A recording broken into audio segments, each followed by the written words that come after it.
सन 1854 में Howrah railway station को स्थापित किया गया और उसी के साथ शुरू हुआ हावड़ा नगर का औद्योगिक विकास, जिसने शहर को कोलकाता के एक आम शहर से उपनगर को भारतवर्ष का एक महत्वपूर्ण औद्योगिक केंद्र बना दिया।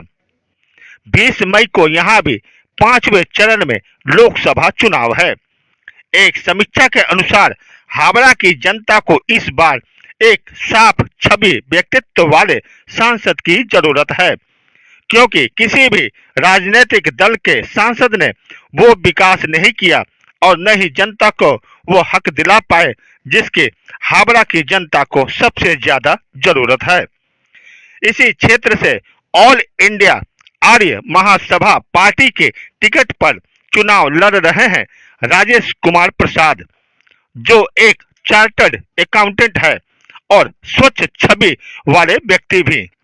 युवा शक्ति की टीम राजेश कुमार प्रसाद से मुलाकात की, जहां पता चला कि हावड़ा के लोक अदालत में इन्हें एक दिन के लिए जज के रूप में चुना गया है। अब वजह तो राजेश कुमार प्रसाद ही बताएंगे। हमारा जो हावड़ा क्षेत्र के अंतर्गत एक विधानसभा है, वाली विधानसभा, उसमें मुझे सुबह सुबह जाने का मौका मिला। हमारे एक परम मित्र हैं, डॉक्टर साहब हैं, डॉक्टर पेशे से डॉक्टर हैं, और वो हावड़ा कोर्ट के तहत एक लीगल सेल है, डालसा जिसका नाम है, तो डिस्ट्रिक्ट लीगल सर्विसेज एजेंसी है वो, जो क्या है कि अंडर ट्रायल के जो जिनको मिल चुका है जमानत, बट जमानत भरने के पैसे नहीं है, 200, 400, 500 रुपए की वजह से जो क्या है 6 महीने का जो उनका अवधि है या 1 साल का अवधि है, वो कई बार 4-5 वर्षों में परिवर्तित हो जाता है जमानत के पैसे न देने की वजह से। तो हमारे डॉक्टर साहब हैं, इनको जज भी बनने का मौका मिला है लोक अदालतों में। मुझे भी एक बार सौभाग्य प्राप्त हुआ, लेकिन ऐसा वो सिचुएशन था कि मैं उसमें जा नहीं पाया, और फिर भविष्य में ऐसा मौका मिलेगा मैं निश्चित रूप से वहाँ जाने की कोशिश करूँगा और मदद करूँगा। तो इसमें 1-2 सेंटेंस में और ऐड करना चाहता हूँ कि कई बार होता है कि मामूली सी किसी क्राइम के लिए कई लोग न्यायपालिका के जो पद्धति है, जो प्रोसेस है, उसके शिकार हो जाते हैं और महीनों कई बार तो वर्षों तक वो अंदर उन्हें जेल में रहने का जो दुर्भाग्य है वो सहना पड़ता है।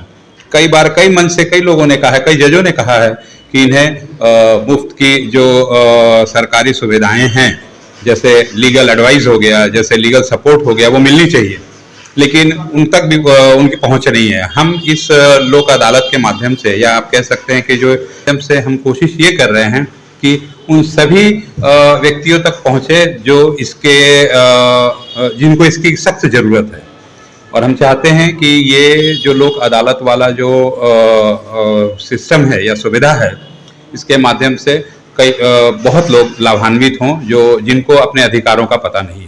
जहां एक तरफ विभिन्न राजनीतिक दलों के उम्मीदवार किसी न किसी छोटे या बड़े आपराधिक गतिविधियों से जुड़े हैं, यहां तक कि ऐसे कई उम्मीदवारों के खिलाफ कोर्ट में मामला भी चल रहा है।